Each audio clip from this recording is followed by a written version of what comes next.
পবিত্র কোরআন বলছে ধর্মের ব্যাপারে কোনো জবরদস্তি নেই। এটা হলো 1 নম্বর পয়েন্ট। আর 2 নম্বর পয়েন্ট হলো যে একজন মুসলিম ধর্মান্তরিত হতে চাইলে তার শাস্তি হবে, আল্লাহ না করুক, সেটা হবে মৃত্যুদণ্ড। আমার মতে এই ব্যাপারটা মনের মধ্যে একরকম জবরদস্তি সৃষ্টি করে যে ধর্মান্তরিত হলে আমি এই শাস্তি পাবো, সেজন্য এটা করতে পারবো না। এই ব্যাপারটা সম্পর্কে একটু পরিষ্কার জানতে চাই, আর আমি নিশ্চিত যে এই ব্যাপারে একটা ব্যাখ্যা আছে। ভাই খুব সুন্দর প্রশ্ন করেছেন। আপনি কোরআনের একটা আয়াত বলেছেন কিন্তু কোনো রেফারেন্স দেননি। সূরা বাকারা অধ্যায় নম্বর 2 আয়াত নম্বর 256 বলা হয়েছে দিনের ব্যাপারে কোনো জবরদস্তি নেই। আর দিন বা ধর্মের একটা অংশ আপনি কারো উপর জোরাজোরি করতে পারবেন না তরবারি দিয়ে অথবা বন্দুকের নল ঠেকিয়ে। আপনার পরের প্রশ্নটা যে যদি কোনো মুসলিম ধর্মান্তরিত হতে চায়, এভাবে অমুসলিম হয়ে যায়, নিজের ধর্ম ত্যাগ করে, তাহলে তার শাস্তি হচ্ছে মৃত্যুদণ্ড। এটা কি এক ধরনের জবরদস্তি নয়? উত্তর দেওয়ার আগে আমি একটা কথা বলে নিচ্ছি যে প্রত্যেক দেশেরই একটা নিজস্ব আইন আছে, নিজস্ব নিয়ম কানুন। আর বেশিরভাগ দেশেই বিশ্বাসঘাতকতার ক্ষেত্রে সবচেয়ে বড় শাস্তি, যেমন ধরেন একজন লোক হয়তো চাকরি করে আর্মিতে, আর ধরেন সে তার দেশের বেশ কিছু গুরুত্বপূর্ণ তথ্য, বিভিন্ন গুরুত্বপূর্ণ স্থান, এরকম তথ্যাদি পাচার করলো শত্রুর কাছে, তাহলে সেটা বিশ্বাসঘাতকতা। বেশিরভাগ দেশে যদি কেউ বিশ্বাসঘাতকতা করে, দেশের গুরুত্বপূর্ণ আর সংবেদনশীল বিভিন্ন তথ্যাদি শত্রুর কাছে তুলে দেয়, অনেক দেশে শাস্তি মৃত্যুদণ্ড, অনেক দেশে যাবজ্জীবন কারাদণ্ড। এখন যদি আমি বলি যে এটা আবার কেমন আজব দেশ যেখানে আমি বাধ্য হচ্ছি এরকম কোনো কাজ না করতে, যেটা খারাপ সেটা খারাপ।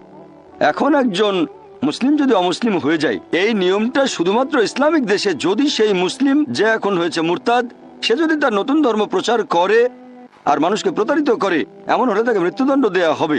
যেমন ধরেন কোনো একটা স্কুলে একজন শিক্ষক রাখলাম, অঙ্কের শিক্ষক, সে পড়াচ্ছে 2 + 2 = 4, আগামীকাল পড়ালো 2 + 2 = 5, আমি সেই শিক্ষককে রাখবো না স্কুলে। একইভাবে এরকম মুরতাদের ক্ষেত্রে শাস্তি কোনো ইসলামিক দেশে হচ্ছে মৃত্যুদণ্ড। এটাকে ঠিক জবরদস্তি বলা যায় না। এখানে এই লোক সত্য থেকে অনেক দূরে চলে গেছে মিথ্যার দিকে। তবে কোনো মানুষের ইসলাম ধর্ম গ্রহণের কথা যদি বলতে হয়, কোনো মুসলিম একজন অমুসলিমকে ইসলাম গ্রহণে জোর করতে পারবে না, তরবারি ঠেকিয়ে অথবা বন্দুকের নল ঠেকিয়ে। আমাদের কাজ হলো আমরা আল্লাহর বাণী প্রচার করব, পছন্দ হলে গ্রহণ করবেন, না হলে গ্রহণ করবেন না।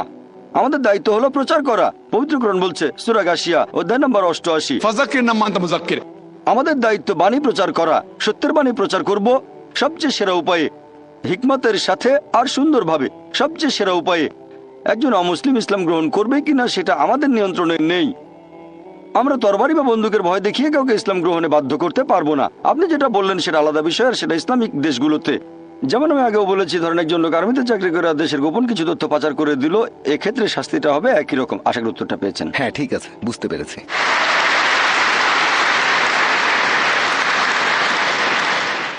আমি আবারও দর্শকদের মনে করিয়ে দিচ্ছি, অমুসলিমদের আগে প্রশ্ন করার সুযোগ দেয়া হবে।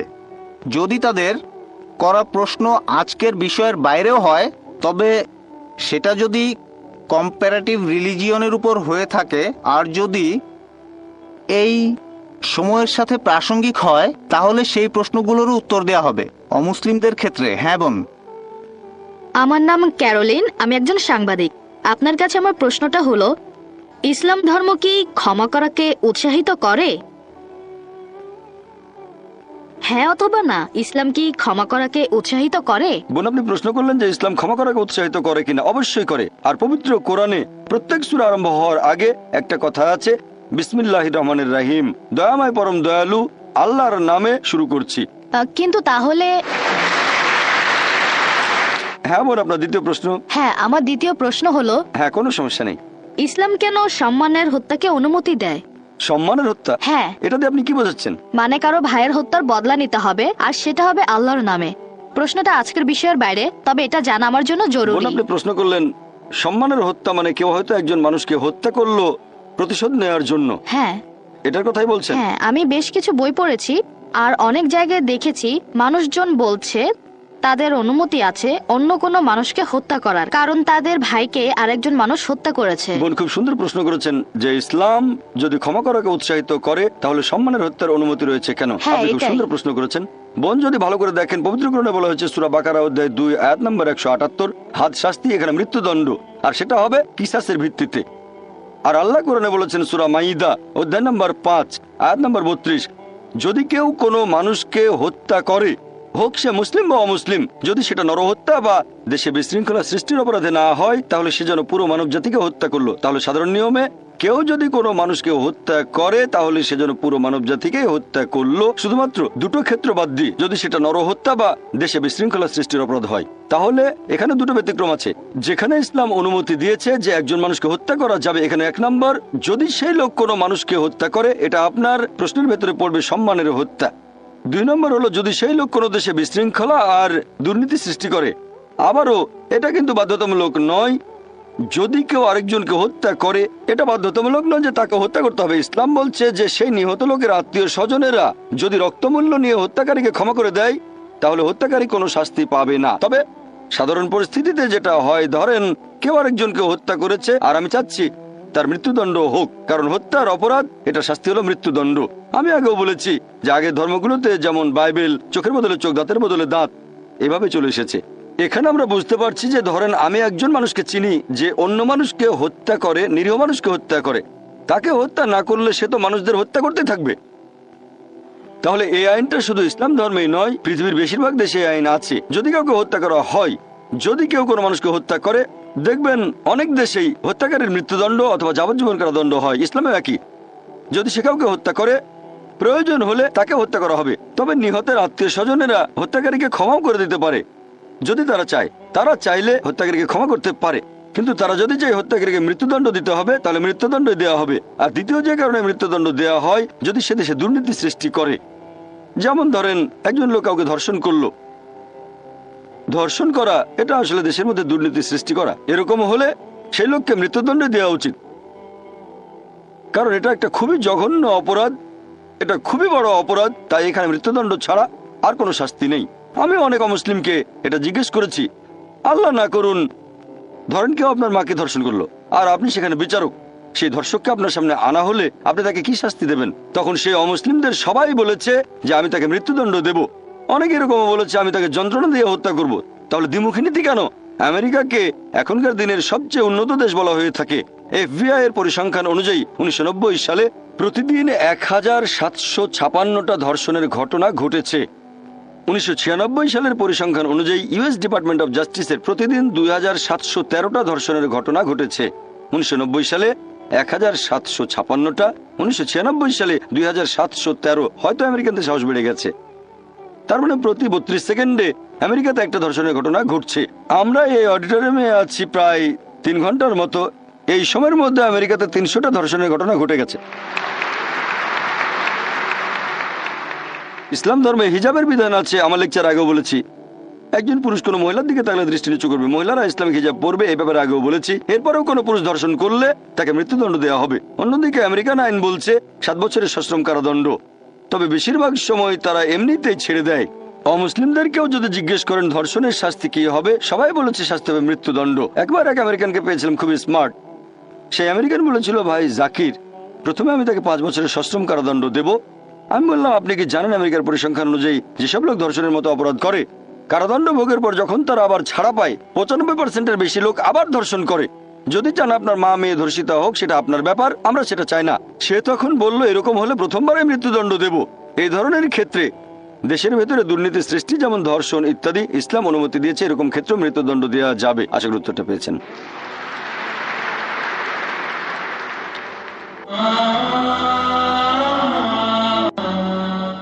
হ্যাঁ ভাই। আসসালামু আলাইকুম স্যার, আমার নাম প্রবীণ কুমার। পেশায় আমি একজন কম্পিউটার প্রোগ্রামার। প্রথমে আমি আপনাকে আজকের এই সুন্দর লেকচারের জন্য আন্তরিক ধন্যবাদ জানাচ্ছি। আমার একটা প্রশ্ন হলো, আপনার লেকচার থেকে এটা একেবারে পরিষ্কার বোঝা যাচ্ছে যে ইসলাম ধর্মে যেসব আইন ও নিয়ম কানুনগুলো আছে সেই নিয়মগুলো খ্রিস্টান ধর্মেও আছে। তাহলে মুসলিমরা এবং খ্রিস্টানরা এই দুই পক্ষই কেন তাদের ধর্মের ভালো জিনিসগুলো মেনে চলছে না? ভাই খুব সুন্দর প্রশ্ন করেছেন, খুবই গুরুত্বপূর্ণ প্রশ্ন। এ ব্যাপারে আমার লেকচার আগেও কিছুটা বলেছি। খুব সুন্দর প্রশ্ন। যদি সবকিছু ভালো হয়ে থাকে, আমি ইসলাম আর খ্রিস্টান ধর্মের সাদৃশ্য নিয়ে কিছু কথা বলেছি, সবকিছুই ভালো, তাহলে আমরা ধর্ম থেকে ভালোগুলো নেব না কেন? আমি ভালোগুলোই নিয়েছি। আমি খ্রিস্টান ধর্মের ধর্মগ্রন্থ বাইবেল থেকে ভালোগুলোই নিয়েছি। আমি আরো বড় একটা লেকচার দিতে পারবো ইসলাম আর খ্রিস্টান ধর্মের পার্থক্য নিয়ে, যদিও সেটা করতে চাই না।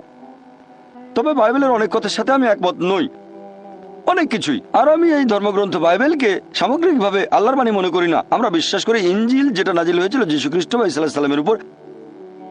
তবে বর্তমানের বাইবেল এটা সেই মূল আসমানি কিতাবের বিকৃত রূপ। আসল কিতাবটা নাজিল হয়েছিল যীশু খ্রিস্টের উপর।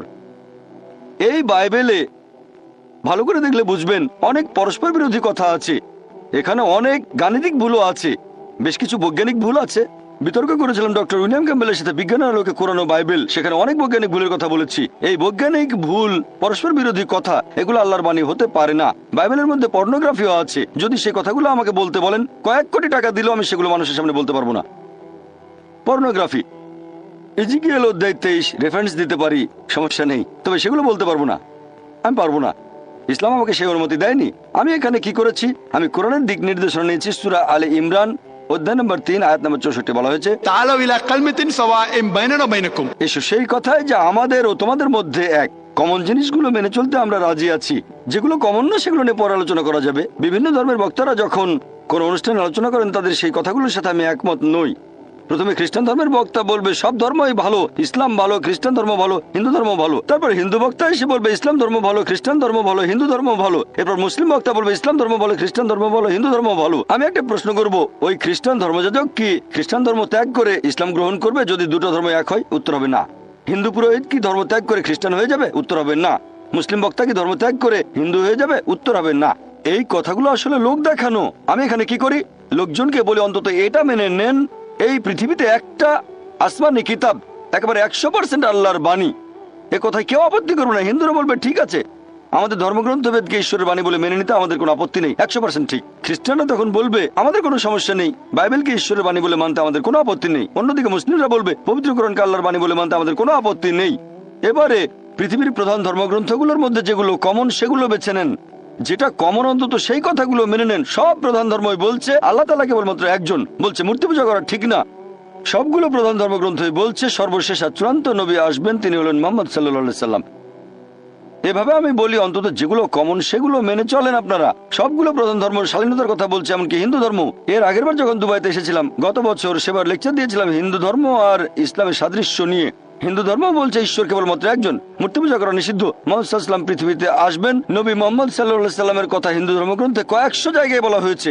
হিন্দু ধর্মগ্রন্থ বলছে আপনারা শালীনতা বজায় রাখবেন, মহিলাদের শরীর কাপড়ে ঢাকা থাকবে, মাথার উপর কাপড় থাকবে, বহুবিবাহের অনুমতি। হিন্দু ধর্মে, খ্রিস্টান ধর্মে আর ইসলাম ধর্মেও শালীনতা থাকবে, মদ পান করবো না, জুয়া খেলবো না। তার মানে এই না যে হিন্দু ধর্মের সবকিছুই সঠিক। একইভাবে এখনকার দিনে খ্রিস্টানরা যেগুলো মেনে চলে তার সবকিছুই ঠিক নয়। আমি এখানে কি করছি, আমি ব্যবহার করছি ফুরকান। পবিত্র কোরআন হচ্ছে ফুরকান, যেটা দিয়ে সঠিক আর বেঠিকের পার্থক্য করা যায়। কোরআনের সাথে যেটা মিলে যাবে সেটাকে সঠিক বলে মেনে নিতে আমাদের কোনো রকম আপত্তি থাকবে না, যেটা বিরুদ্ধে যাবে সেটা মানবো না। খ্রিস্টানদের বাইবেলে কিছু ঘটনার বর্ণনা দেয়া আছে। আল্লাহর নবী তার মেয়ের সাথে অজাচার করেছেন। এটা কিভাবে মেনে নেব যে হযরত লূত আলাইহিস সালাম তিনি তার মেয়ের সাথে অজাচার করেছেন? আমি এটা মানতে পারবো না। আমি যেটা বলবো এই অংশটা আল্লাহর বাণী হতে পারে না, এটা পরে ঢুকানো হয়েছে, বিকৃত করা হয়েছে, এটা কাল্পনিক গল্প। আরো একটা কথা বলি যে আপনারা অনেকে হয়তো রেড লেটার বাইবেলের নাম শুনেছেন। এটা একটা red letter Bible. Red letter মানে যীশু খ্রিস্টের নিজের বলা কথাগুলো এখানে লাল কালিতে লেখা আছে। সবগুলো এক করলে দেখবেন খবর কাগজে 2টো কলামের বেশি হবে না, খুবই সামান্য যীশু খ্রিস্টের কথা। আমি এখন বলবো আসলে অন্তত সেই কথাগুলো মেনে চলি যেগুলো কমন। তার মানে এই না যে আমি বাইবেলের সব কথা মেনে নিচ্ছি, কারণ এখনকার বাইবেল আগের সে অবিকৃত রূপে নেই। কেন? কারণ আগেকার সব ধর্মগ্রন্থ, এই কথা আমার লেকচারে বলেছি, এগুলো ছিল একটা নির্দিষ্ট সময়ের জন্য, নির্দিষ্ট গোত্রের মানুষের জন্য।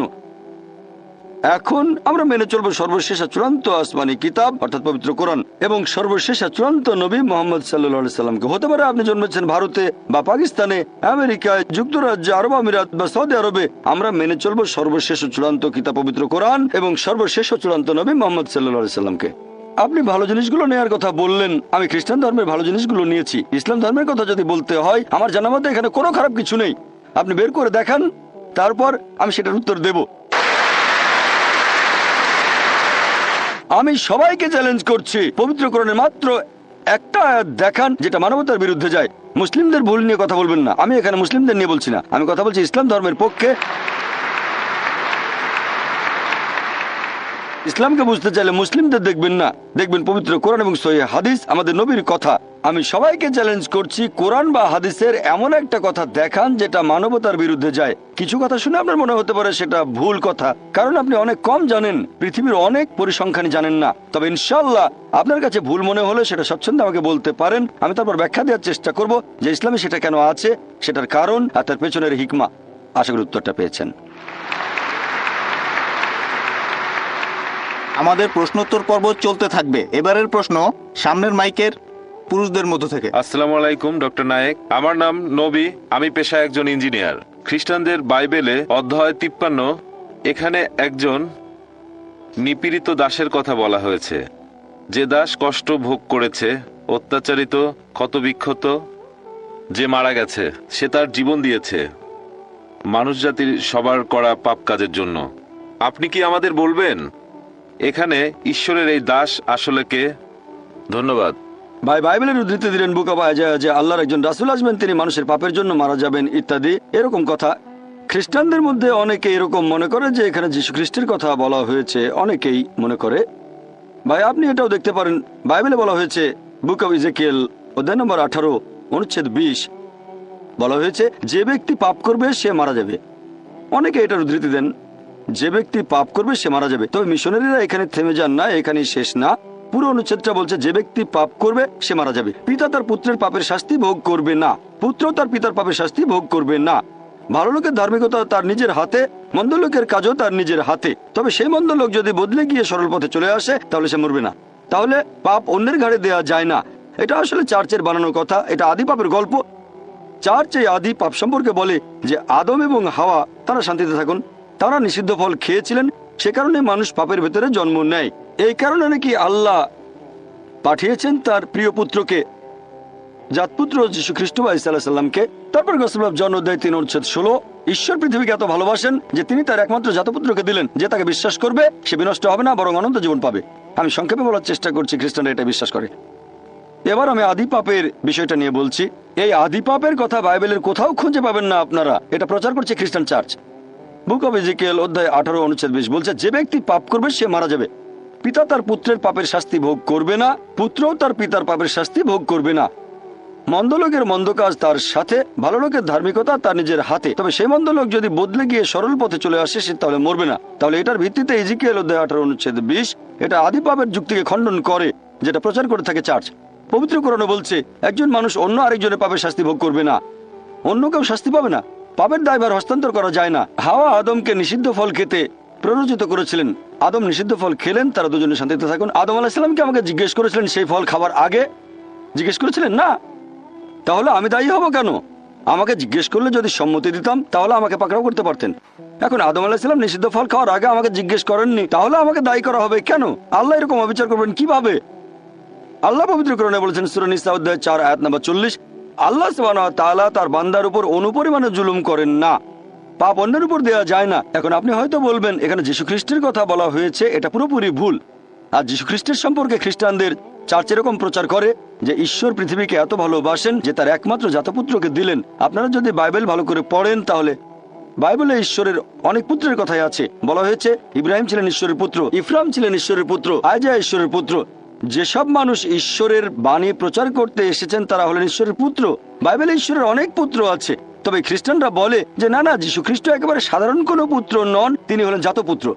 গসপেল অফ জন অধ্যায় 3 অনুচ্ছেদ 16 ঈশ্বর পৃথিবীকে এত ভালোবাসেন যে তিনি তার একমাত্র জাতপুত্রকে দিলেন, যে তাকে বিশ্বাস করবে সে বিনষ্ট হবে না বরং অনন্ত জীবন পাবে। যদি ভালো করে দেখেন যে এই শব্দটা জাতপুত্র, খ্রিস্টান ধর্মের বেশ কিছু বিশেষজ্ঞের মতে বাইবেলের রিভাইজড স্ট্যান্ডার্ড ভার্সন, যেটা রিভাইজ করেছেন খ্রিস্টান ধর্মের কয়েকজন উচ্চপদস্থ ধর্মীয় নেতা, সমর্থন করেছে খ্রিস্টানদের 50টা ছোট বড় দল। এই খ্রিস্টান বিশেষজ্ঞরা বলেন যে এই জাত শব্দটা পরে ঢোকানো হয়েছে, বিকৃত করা হয়েছে, বানিয়ে বলা হয়েছে, শব্দটা বাইবেল থেকে বাদ দেওয়া হয়েছে। বাইবেলের রিভাইজড স্ট্যান্ডার্ড ভার্সনে এই জাত শব্দটা সেখানে পাবেন না। তাই আমরা বিশ্বাস করি পুত্র বলতে যদি ন্যায়নিষ্ঠ বোঝানো হয় তাহলে যীশু খ্রিস্ট ঈসা আলাইহিস সালাম অবশ্যই ঈশ্বরের পুত্র ছিলেন। তিনি ছিলেন খুবই ন্যায়নিষ্ঠ, তবে তিনি আল্লাহর জাতপুত্র নন। একজনের পাপের ভার অন্য কেউ নেয়ার কথা বাইবেলে কোথাও নেই। এটা আসলে চার্চের বানানো কথা। সত্যি বলতে বাইবেল এটাকে খণ্ডন করে। এখন আপনি এখানে যা বলতে চাচ্ছেন যে আইজায়ার এই কথাগুলো যিশুর কথা বলছে, হ্যাঁ, নবী রাসূলগণ এসেছেন, তাদের বেশিরভাগই কষ্ট পেয়েছেন, হোক তিনি মুসা আলাইহিসসালাম অথবা ঈসা আলাইহিসসালাম অথবা সর্বশেষ ও চূড়ান্ত নবী মুহাম্মদ সাল্লাল্লাহু আলাইহি সাল্লাম, সকল নবী রাসূলই কষ্ট পেয়েছেন। নবীর একটা হাদিস আছে, মানুষের মধ্যে সবচেয়ে বেশি পরীক্ষা করা হয়েছে আল্লাহর নবী রাসূলগণকে। পরীক্ষা যত বেশি কঠিন, পুরস্কার তত বেশি বড়। আল্লাহর নবী রাসূলগণই কষ্ট করেছেন। তবে যদি বলেন নবী রাসূলগণ অন্য মানুষের পাপের শাস্তি পেয়েছেন, এটা বাইবেলের কোথাও পাবেন না, এ কথা চার্চ প্রচার করে। এটা আসলে বাইবেলের বিরুদ্ধে, কোরআনের বিরুদ্ধে। আশা করি উত্তরটা পেয়েছেন। আমি এলিয়ানা, অমুসলিম, পেশায় একজন শিক্ষক। আপনাকে এই সুন্দর লেকচারের জন্য অনেক ধন্যবাদ। আমার একটা প্রশ্ন আছে। আমার মনে হয়েছে মুসলিম পুরুষদের একাধিক বিয়ে করাটা অনৈতিক আর অশ্লীল। আপনি এ ব্যাপারে কি বলবেন? আমি এ ব্যাপারে কারণটা জানি, তবে এখানে আপনার দৃষ্টিভঙ্গিটা জানতে চাচ্ছি। আর যদি কখনো খ্রিস্টান ধর্ম আর ইসলাম ধর্ম একত্রিত হয়, আমার মতে মুসলিমদের একজন স্ত্রী থাকাই উচিত। বোন, খুব সুন্দর প্রশ্ন করেছেন, খুবই কমন প্রশ্ন, খুবই গুরুত্বপূর্ণ প্রশ্ন। আপনি বললেন যে আপনার কাছে মনে হয় মুসলিম পুরুষদের একা বিয়ে করাটা হচ্ছে একটা অনৈতিক কাজ, আর আপনি বললেন যে খ্রিস্টান এবং মুসলিমরা যদি কখনো একতাবদ্ধ হয় তাহলে খুব ভালো হবে। আমিও সেটাই করতে চাই, তবে একতাবদ্ধ হবে সত্যের উপর ভিত্তি করে, মিথ্যার উপর নয়। কোরআন হচ্ছে এই পৃথিবীর বুকে একমাত্র ধর্মগ্রন্থ যেটা বলছে মাত্র একটা বিয়ে করো। পৃথিবীতে আর কোনো ধর্মগ্রন্থ খুঁজে পাবেন না, হোক সেটা বাইবেল অথবা ধরেন রামায়ণ অথবা মহাভারত কিংবা বেদ, কোরআন বাদে আর কেউ বলছে না মাত্র একটা বিয়ে করো। হিন্দু ধর্মগ্রন্থ পড়লে দেখতে পাবেন, যদি হিন্দু ধর্মগ্রন্থ পড়ে দেখেন রামায়ণ, সেখানে শ্রীরামের বাবা রাজা দশরথ, তার একাধিক স্ত্রী ছিল। এরপর মহাভারত পড়লে দেখবেন শ্রীকৃষ্ণ, তার কতজন স্ত্রী ছিল? 4 জন, 10 জন, 1000 জন, তার ছিল 16,108 জন স্ত্রী। যত খুশি বিয়ে করতে পারে, 4, 5, 10, 1000, কোনো সীমা পরিসীমা নেই। ইসলাম একটা সীমা বেঁধে দিয়েছে। কোরআন বলছে সূরা নিসা অধ্যায় নম্বর 4 আয়াত নম্বর 3, তোমার পছন্দের নারীদের বিয়ে করো 2, 3 বা 4 জনকে, তবে যদি সুবিচার করতে না পারো তাহলে একটা বিয়ে করো। হিন্দু ধর্ম অনুযায়ী, খ্রিস্টান ধর্ম অনুযায়ী একজন পুরুষ যতজন নারীকে ইচ্ছে বিয়ে করতে পারে, 1 জন, 5 জন, 10 জন, 20 জন, 1000 জন, 10,000, কোনো সীমা নেই। ইসলাম বলছে পছন্দের নারীদের বিয়ে করো 2, 3 বা 4 জন, তবে সুবিচার করতে না পারলে মাত্র একটা বিয়ে করো। তাহলে ইসলাম বলছে সুবিচার করতে পারলে একাধিক বিয়ে করবেন, তা না হলে করবেন না, আর সুবিচার করতে পারলে সর্বোচ্চ 4 জন। এবারে আসুন দেখি কোরআন কি বলছে। পবিত্র কোরআনে সূরা নিসা অধ্যায় 4 আয়াত নম্বর 129, স্ত্রীগণের প্রতি সুবিচার করা কঠিন, সেজন্য তাদের থেকে পুরোপুরি মুখ ফিরিয়ে নিও না। অনেকের মনে এরকম ভুল ধারণা আছে যে ইসলামে 4 জন স্ত্রী থাকা বাধ্যতামূলক। এটা বাধ্যতামূলক না, একাধিক স্ত্রী রাখার ব্যাপারটা ঐচ্ছিক ব্যাপার, এটা মুবাহ। তবে যদি একাধিক বিয়ে করেন আর সুবিচার করতে না পারেন তাহলে সমস্যায় পড়ে যাবেন। এবার আসুন দেখি এর পেছনে কারণটা আসলে কি। আমি এখানে কারণটা বলছি, তারপর আপনি চাইলে পাল্টা প্রশ্ন করতে পারেন। লজিক্যাল কারণটা যে ইসলাম ধর্ম কেন কিছু পুরুষকে একাধিক বিয়ে করার অনুমতি দিয়েছে। এখন ভালো করে দেখলে বুঝতে পারবেন যে ছেলে আর মেয়ে সন্তান জন্মায় সমান অনুপাতে। তবে শিশু বিশেষজ্ঞদের জিজ্ঞেস করলে জানতে পারবেন, শিশুদের রোগের উপর যারা বিশেষজ্ঞ তারা এটা বলবেন যে মেয়ে শিশুরা ছেলে শিশুর চেয়ে রোগ জীবাণুকে ভালোভাবে প্রতিরোধ করতে পারে, তাই শিশুকালে মেয়েদের তুলনায় বেশি ছেলে শিশু মারা যায়। তারপরে সময় বয়ে যায়, মানুষ মারা যায় ধূমপানের কারণে, তারপর মারা যায় বিভিন্ন রকম অসুখ বিসুখে, মারা যায় মদ পানের কারণে, মারা যায় যুদ্ধে, অ্যাক্সিডেন্টেও মারা যায়। এসব জায়গায় তো মহিলাদের চেয়ে বেশি পুরুষ মারা যায়। যদি এখনকার দিনের পৃথিবীর দিকে তাকান, পৃথিবীতে এখন মহিলাদের সংখ্যা পুরুষদের চেয়ে অনেক বেশি, পুরুষের তুলনায় মহিলার সংখ্যা বেশি। তৃতীয় বিশ্বের কিছু দেশ এটার ব্যতিক্রম, যেমন আমার নিজের দেশ ভারত, সেখানে মহিলাদের সংখ্যা পুরুষদের চেয়ে কম। এটার প্রধান কারণ হলো মেয়ে ভ্রূণ হত্যা করা আর মেয়ে শিশু হত্যা করা। যদি মেয়ে ভ্রূণ আর মেয়ে শিশু হত্যা করার মতো অশুভ কাজটা বন্ধ করা হয় তাহলে ভারতেও একসময় মহিলার সংখ্যা অনেক বেশি হয়ে যাবে পুরুষের তুলনায়। এখনকার পরিসংখ্যান অনুযায়ী শুধু নিউ ইয়র্কে পুরুষের তুলনায় মহিলার সংখ্যা বেশি প্রায় 10 লক্ষ। শুধুমাত্র আমেরিকাতে পুরুষের তুলনায় মহিলাদের সংখ্যা বেশি 78 লক্ষ। শুধু জার্মানিতে পুরুষের চেয়ে মহিলা বেশি 50 লক্ষ। শুধু যুক্তরাজ্যে পুরুষের তুলনায় মহিলা বেশি 40 লাখ। শুধু রাশিয়ায় পুরুষের চেয়ে মহিলা বেশি 90 লাখ। আর এটা আল্লাহ শুধু ভালো জানেন পুরো পৃথিবীতে পুরুষের তুলনায় মহিলার সংখ্যা কতজন বেশি। আর ধরেন তর্কের খাতিরে আপনার কথা মেনে নিলাম, যে একজন পুরুষ মাত্র একজন মহিলাকে বিয়ে করবে। আর ধরেন আমার বোন থাকে আমেরিকায়, আর সেখানে সব পুরুষ বিয়ে করে ফেলেছে, অথবা ধরেন আপনার বোন থেকে আমেরিকায় আর সব পুরুষই সেখানে বিয়ে করে ফেলেছে। প্রত্যেক পুরুষ একজন করে মহিলাকে বিয়ে করেছে। তারপরও আমেরিকাতে ৭৮ লক্ষ মহিলা থাকবে যারা পাবে না জীবন সঙ্গী। তখন এই ৭৮ লক্ষ মহিলার সামনে যে পথটা খোলা থাকবে যে হয় তারা এমন কাউকে বিয়ে করবে যার একজন স্ত্রী আছে, নয়তো হবে জনগণের সম্পত্তি। লোকে হয়তো বলবে জনগণের সম্পত্তি? ভাই জাকির, এটা তো কঠিন কথা। এটাই সবচেয়ে ভদ্র ভাষা যেটা আমি বলতে পারি। এর যে ভদ্র ভাষা আমার জানা নেই। হয় একজন পুরুষকে বিয়ে করেন যার একজন স্ত্রী আছে, নয়তো হবেন জনগণের সম্পত্তি, আর কোনো উপায় নেই। তাহলে বুঝতে পারছেন যে আমেরিকার পরিসংখ্যান অনুযায়ী একজন সাধারণ আমেরিকান বিয়ে করার আগে তাদের গড়ে ৮ জন যৌন সঙ্গী রাখতে পারে। কারো হয়তো 2 জন, কারো 10 জন, কারো বা 20 জন। বিয়ে করার আগে গড়ে 8 জন যৌন সঙ্গী থাকে। আর আপনি চাইলে যতজন খুশি রক্ষিত রাখতে পারেন, 1 জন, 10 জন, 20 জন, কোনো সমস্যা নেই। তবে আইনসঙ্গতভাবে একাধিক স্ত্রী তারা হজম করতে পারে না। যে কোনো ভদ্রমহিলাকে জিজ্ঞেস করেন, যদি কেউ একজন পুরুষের আইনসম্মত দ্বিতীয় স্ত্রী হয়, সে নিরাপত্তা পাবে, সম্মান পাবে, তার অধিকারগুলো পাবে। আর রক্ষিত হলে সেখানে কোনো সম্মান নেই, কোনো অধিকার নেই, তাকে নিচু করা হয়েছে। তাহলে ইসলাম মানবজাতির সমস্যাগুলোর সমাধান দেয়। বর্তমানে পৃথিবীতে পুরুষের চেয়ে মহিলার সংখ্যা অনেক বেশি। আমার মতে ইসলাম ধর্ম কিছু পুরুষকে একাধিক বিয়ে করার অনুমতি দিয়েছে যাতে করে মহিলারা ভদ্রভাবে থাকতে পারে। তা না হলে এটা সম্ভব নয়। আমি আপনার সঙ্গে একমত। আপনার কথাটা আমি মানি বোন, যে একজন মহিলা তার স্বামীকে শেয়ার করতে চাইবে না।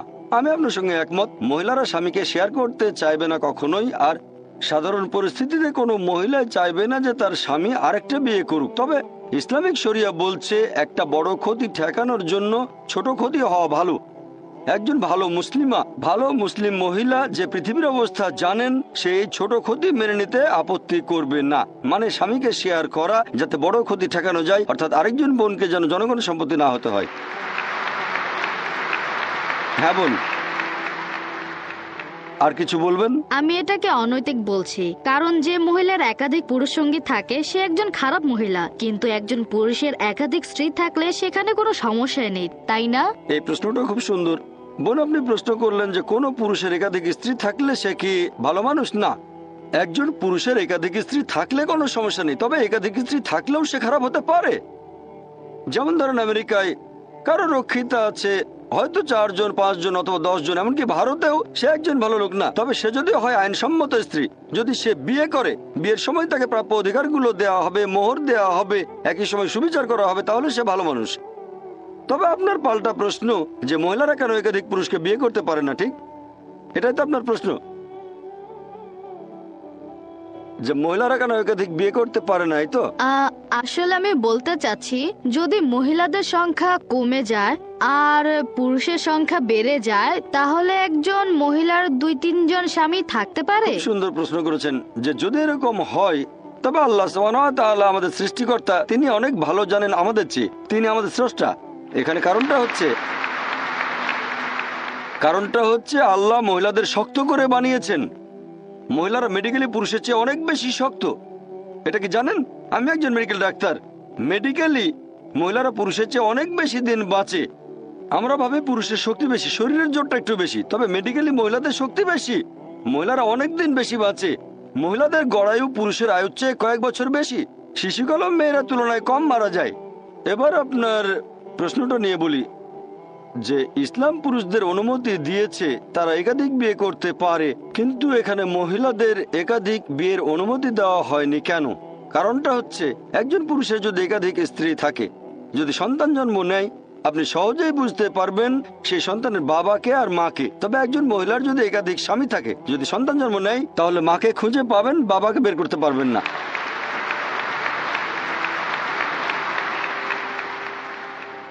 তারপর সন্তানকে স্কুলে ভর্তি করতে যাবেন, এর বাবার নাম কি? তখন হয়তো 2টো নাম দিতে হবে।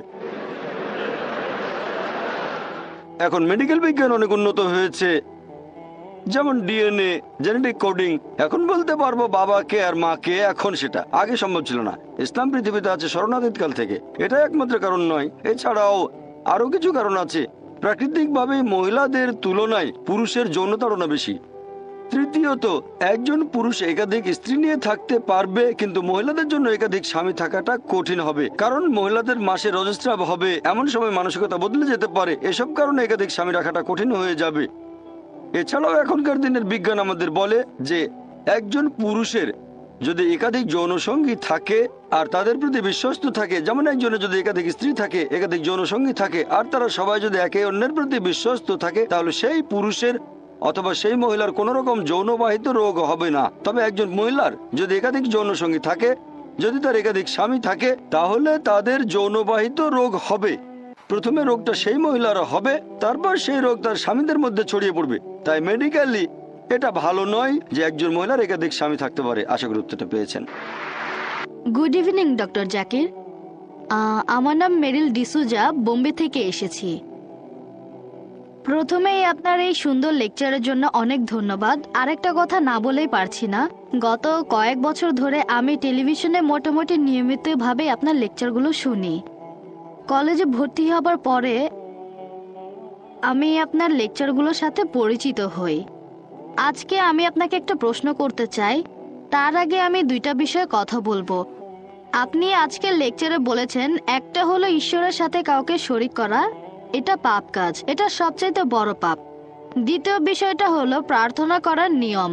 আপনি তখন বলেছিলেন যে মুসলিমরা প্রার্থনার সময় কপাল মাটিতে ঠেকায় আর আপনারা শরীরকে বিনীত করেন। আমি বোম্বে শহরেই বড় হয়েছি, এখানে দেখেছি, আর আমি নিজেও ব্যাপারটা সম্পর্কে পরিষ্কার হতে চাই।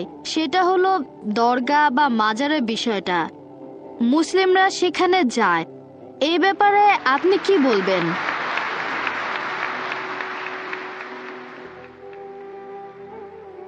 বোন খুব সুন্দর প্রশ্ন করেছেন, আর এবারে প্রশ্ন করেছেন মুসলিমদের নিয়ে। খুবই সুন্দর প্রশ্ন। আপনি বলেছেন যে ইসলাম ধর্মে যদি আল্লাহর সাথে অন্য কাউকে শরিক করা সবচেয়ে বড় পাপ হয়, আর প্রার্থনার সবচেয়ে সেরা নিয়ম হলো সিজদা করা, কিন্তু দরগাগুলোতে কি হয়? মানুষজন দরগায় যায়, সেখানে সিজদা করে, সেটা ঠিক না ভুল? এটা ছিল আপনার প্রশ্ন। বোন, আমি আপনার সঙ্গে একমত। আমার লেকচারের কথাগুলো আপনি পরিষ্কার আর সঠিকভাবে বুঝতে পেরেছেন যে আল্লাহ তাআলার সাথে কাউকে শরিক করা, সেটা যেই করুক সেটা ভুল, হোক সে মুসলিম বা অমুসলিম, এটা ঠিক না। তার নাম যাই হোক না কেন, জন, আব্দুল্লাহ, জাকির, মোহাম্মদ, যদি কেউ আল্লাহর সাথে অন্য কাউকে শরিক করে, সে সবচেয়ে বড় পাপ করছে। আর আমরা সিজদা করব শুধুমাত্র আল্লাহ সুবহানাহু ওয়া তাআলাকে। যদি কেউ আল্লাহ ব্যতীত অন্য কাউকে সিজদা করে, সে শিরক করছে, আল্লাহর সাথে অন্য কাউকে শরিক করছে। তাহলে একজন মানুষ যদি কোনো কবরের কাছে যায় আর সেই কবরকে সিজদা করে, সেই কবরকে ইবাদত করে, তাহলে সেটাই সবচেয়ে বড় পাপ, হোক সে মুসলিম বা অমুসলিম, যে নামে পরিচয় দিক। ধন্যবাদ। বোন, আরো একটা প্রশ্ন করবেন? আচ্ছা, যেহেতু আমাকে একটা সুযোগ দিয়েছেন, তাই এই বিষয়ের উপরেই আরেকটা প্রশ্ন করি, কারণ আমি এগুলো করতে দেখেছি।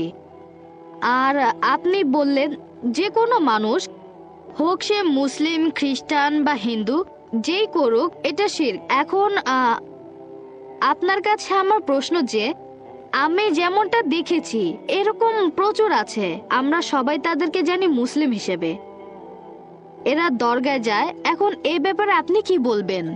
এখন মুসলিম এই আরবি শব্দটা সম্পর্কে বলতে গেলে, সত্যিকারের মুসলিম যে আল্লাহর কাছে নিজের ইচ্ছাকে সমর্পণ করে, সত্যিকারের মুসলিম কখনো কোনো কবরকে সিজদা করবে না।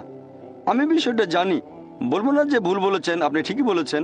মুসলিম নামে পরিচিত এরকম প্রচুর মানুষ আছে, তথাকথিত মুসলিম, যারা কবরকে সিজদা করে। এ ব্যাপারে আমার দৃষ্টিভঙ্গিটা হচ্ছে, আমার মতে তারা ভুল করছে, এটা শিরক, তাদেরকে বদলাতে হবে। আর আমার লেকচারেও আমি তাদের উদ্দেশ্যে বলেছি যে যদি আপনারা কোনো কবরে যান, আমাদের নবী বলেছেন তোমরা কবরের কাছে যেতে পারো, এতে আখিরাতের কথা মনে পড়বে যে একদিন আমিও মারা যাব। তাহলে কবরে গিয়ে সেই মৃত ব্যক্তির জন্য দোয়া করবেন, তার কাছে দোয়া চাইবেন না। যে আপনারা কোনো কবরকে ইবাদত বা সিজদা করবেন না, এটা ঠিক না, সবচেয়ে বড় পাপ। আর আলহামদুলিল্লাহ সুম্মা আলহামদুলিল্লাহ, আপনি বোম্বে থেকে এসেছেন, আমিও বোম্বেতে থাকি, এরকম হাজার হাজার তরুণ মাশাআল্লাহ আমার লেকচার শুনে কবরকে ইবাদত করা বাদ দিয়েছে, আলহামদুলিল্লাহ।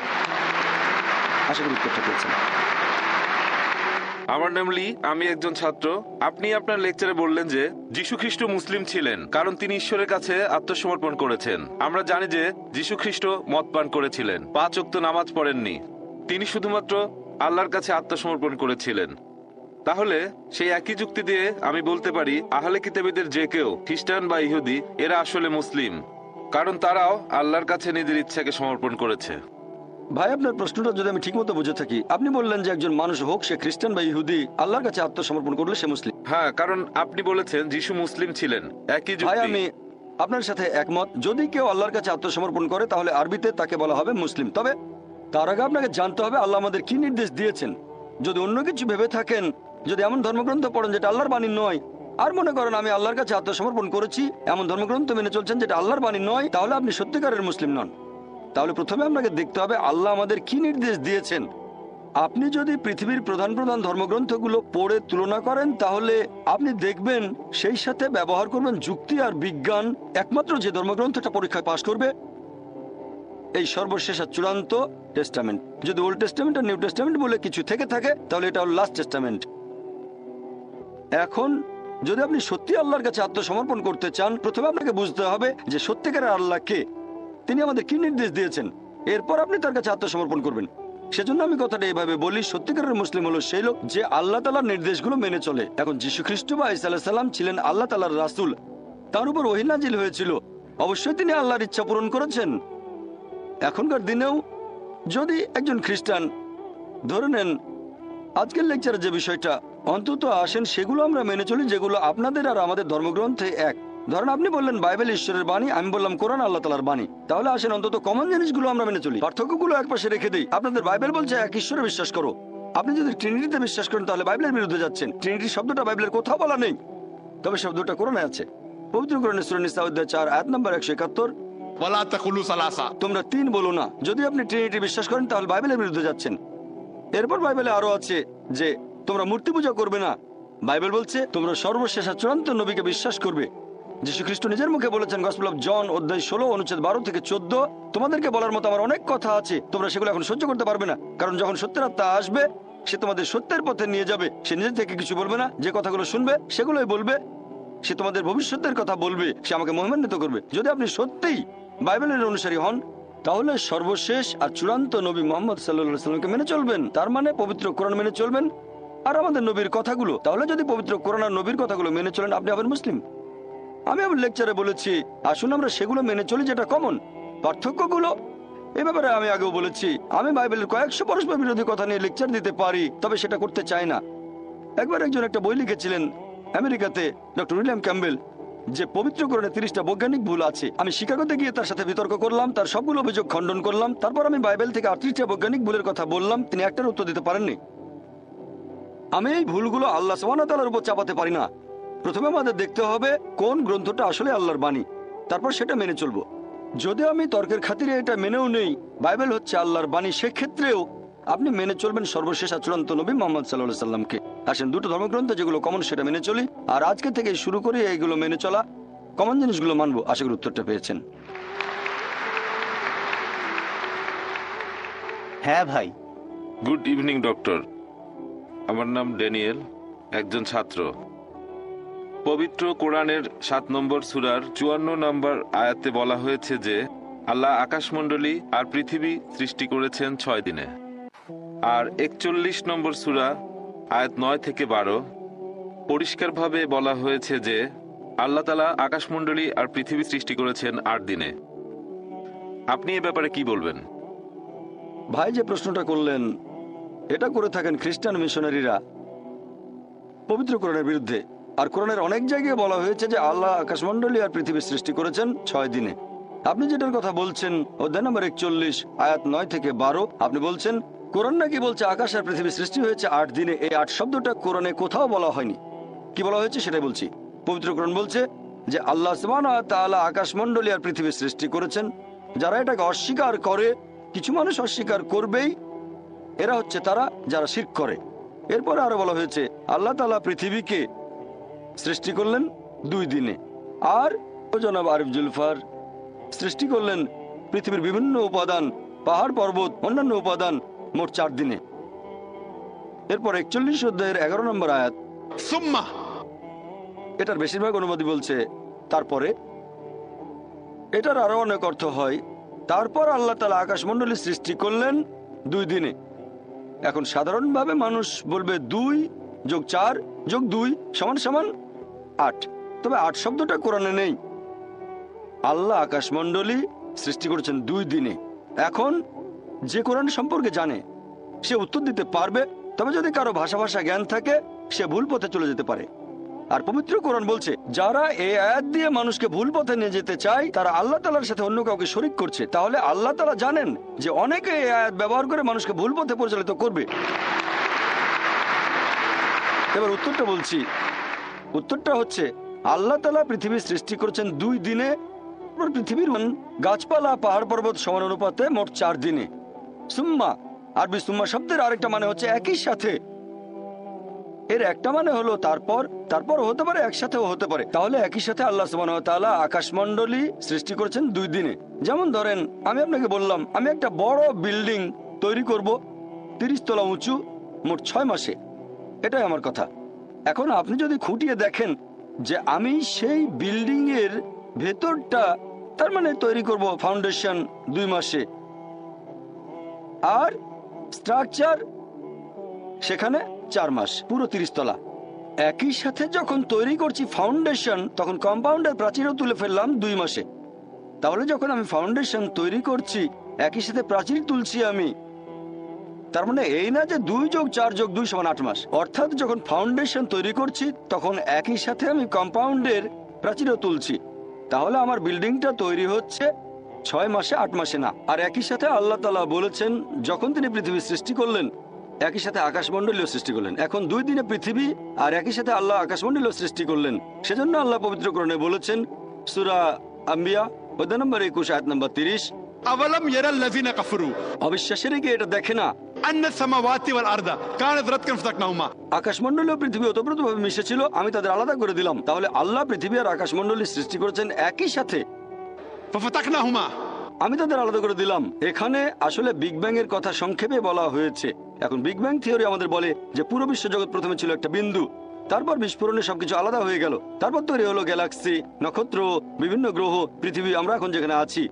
তাহলে বিগ ব্যাং এর ভিত্তিতে বিজ্ঞান কোরআনের সাথে দ্বিমত পোষণ করেনি যে আকাশমণ্ডলী যখন সৃষ্টি হয়েছে পৃথিবীও একই সাথে সৃষ্টি হয়েছে। এখানে প্রথম 2 দিন আর শেষ 2 দিন আসলে একই সাথে, এটা পরস্পর বিরোধী নয়। বলতে পারেন পুঙ্খানুপুঙ্খ রূপে। পুঙ্খানুপুঙ্খ মানে এখানে অন্যান্য বিষয়গুলো আছে, এটা পরস্পর বিরোধী না। পরস্পর বিরোধী মানে দুটো জিনিস একে অন্যের বিপরীত। পুঙ্খানুপুঙ্খ মানে অন্যান্য বিবরণগুলো দেয়া। যেমন ধরেন আমি আপনাকে বললাম যে আপনি সৎ, আগামীকাল বললাম আপনি খুব দয়ালু, এটা পরস্পর বিরোধী না, এটা পুঙ্খানুপুঙ্খ। আপনি সৎ, পাশাপাশি আপনি দয়ালু। তবে পরে যদি বলি আপনি অসৎ, সেটা পরস্পর বিরোধী হবে। এই আয়াতে পবিত্র কোরআনে বিস্তারিত বলা হয়েছে এই 6 দিনে কিভাবে সৃষ্টি হয়েছে। প্রথম 2 দিনে পৃথিবী, একই সাথে আকাশমণ্ডলী, আর তারপর 4 দিনে পৃথিবী উপরের উপাদানগুলো যেমন পাহাড় পর্বত গাছপালা সব সমান অনুপাতে। আশা করি উত্তরটা পেয়েছেন। আমার নাম মহেশ, বোম্বে থেকে এসেছি। আমি গত 6 বছর ধরে দুবাই আর অন্যান্য দেশে আপনার লেকচার শুনতে গিয়েছি। আজকেও আপনি খুব সুন্দরভাবে বিভিন্ন বিষয় নিয়ে কথা বললেন। আমি খালিজ টাইমসে ইসলামিক ফোকাস নিয়মিতভাবে পড়ি, আর আমি পবিত্র কোরআন পড়েছি যখন সৌদি আরবে ছিলাম। আপনি কি একটু ব্যাখ্যা করে বলবেন যে তাকওয়া জিনিসটা আসলে কি, আর কোরআনের সূরা আল ফাতিহা? ভাই মাশাআল্লাহ, ভাই মহেশ বোম্বে থেকে এসেছেন, আমিও থাকি বোম্বে। আপনি আমার লেকচার শুনছেন 6 বছর ধরে। আরেক বোনও বললেন মাশাআল্লাহ, তিনিও কয়েক বছর ধরে আমার লেকচার শুনছেন। আপনি প্রশ্ন করলেন যে তাকওয়া জিনিসটা কি। তাকওয়া মানে ধার্মিকতা, আল্লাহকে মেনে চলা এবং ন্যায়নিষ্ঠতা। একটা হাদিস আছে তাকওয়া সম্পর্কে, বলছে এটা অনেকটা এরকম, আপনি হাঁটছেন একটা জঙ্গলের মধ্যে, গাছপালায় অনেক কাঁটা আছে, আপনি ভয় পাচ্ছেন আপনার পোশাক সেই কাঁটায় বেঁধে যেতে পারে, সেজন্য আপনি খুব সাবধানে আপনার পোশাকটা বাঁচিয়ে সেই কাঁটায় ভরা জঙ্গলের মধ্য দিয়ে হাঁটছেন। তাকওয়া হচ্ছে এরকম। মূলত এটা হচ্ছে আল্লাহকে মেনে চলা, ধার্মিকতা, ন্যায়নিষ্ঠতা। এই হচ্ছে সংক্ষেপে তাকওয়া শব্দের মানে। আমি এখন আপনাদের দাওয়াত দিচ্ছি, যেহেতু আপনি আমার লেকচারগুলো দেখেছেন আর শুনেছেন গত 6 বছর ধরে, আরেক বোনও শুনেছেন কয়েক বছর, দুজনেই থাকেন বোম্বে শহরে। আমি আপনাদের দাওয়াত দিচ্ছি, আমন্ত্রণ জানাচ্ছি এই দ্বীনুল হকে, এই সত্যের ধর্মে। আমি আল্লাহর কাছে দোয়া করছি আপনাকে যেন আল্লাহ হিদায়াত করেন। আর ইনশাল্লাহ ইনশাল্লাহ আল্লাহ তাআলা যেন আপনাদের হেদায়েত করেন, আপনিও যেন তাকে অর্জন করতে পারেন, মানে আল্লাহকে মেনে চলা আর ধার্মিকতা। আশা করি উত্তরটা পেয়েছেন। হ্যাঁ ভাই, আপনি বাইবেলের উদ্ধৃতি দিতে গিয়ে একেবারে শাব্দিক অর্থ করে ফেলেছেন যে বাইবেল আমাদের এই শিক্ষা দিচ্ছে। আর আমি